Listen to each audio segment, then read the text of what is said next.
Salut les fourmis! Bonjour, je m'appelle Anne-Marie et je vais vous accompagner dans plusieurs vidéos traitant de la silhouette. Dans les vidéos que je vais vous présenter, peu importe que vous ayez une silhouette caméo ou une silhouette portrait, je tiendrai compte de ça quand je ferai la vidéo. Quand je n'en parle pas, c'est que c'est valable pour les deux machines. Aujourd'hui, nous allons parler de la vectorisation. Alors, qu'est-ce que c'est que la vectorisation? Dans un premier temps, je vais d'abord vous expliquer ce que c'est qu'un fichier silhouette. Alors, un fichier silhouette, c'est un fichier qui est conçu pour votre machine de découpe.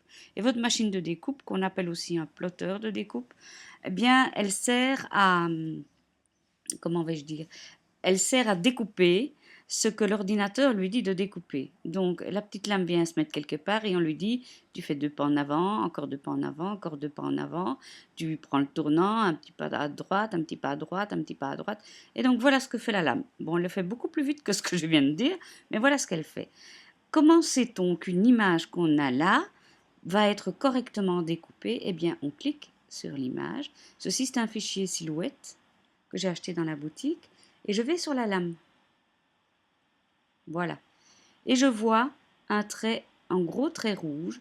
Et ce gros trait rouge veut dire, voilà ce que la machine va vous découper.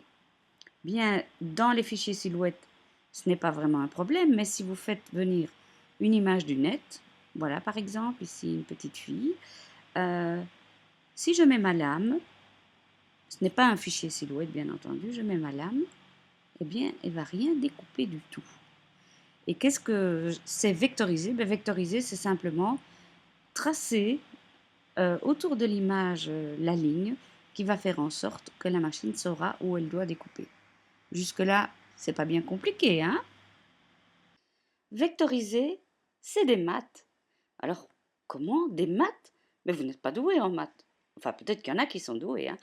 Alors la définition, si je la prends telle qu'elle, écoutez, accrochez-vous, vectoriser une image sur un ordinateur consiste à redessiner tous les tracés qui la composent par l'intermédiaire d'un logiciel permettant d'utiliser des vecteurs, un vecteur étant un segment de droite orienté sur lequel on clique pour définir un point d'origine et un point d'extrémité afin de lui donner une forme.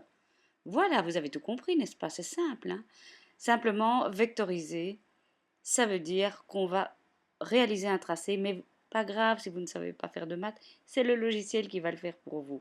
Alors, en même temps, ce qui est chouette avec les vectorisations, et c'est pour ça que c'est utilisé par beaucoup de firmes qui créent des logos, etc., c'est que c'est une image qui va pouvoir s'agrandir et se rétrécir sans perdre de qualité, à la différence des fichiers bitmap, qui sont des fichiers images et qui travaillent avec des pixels. Où là, quand vous augmentez la taille ou vous la diminuez, ça bouge beaucoup. C'est pour ça que nous allons utiliser des vecteurs, donc on va vectoriser, mais vous ne devrez rien calculer, c'est la machine qui va tout faire pour vous.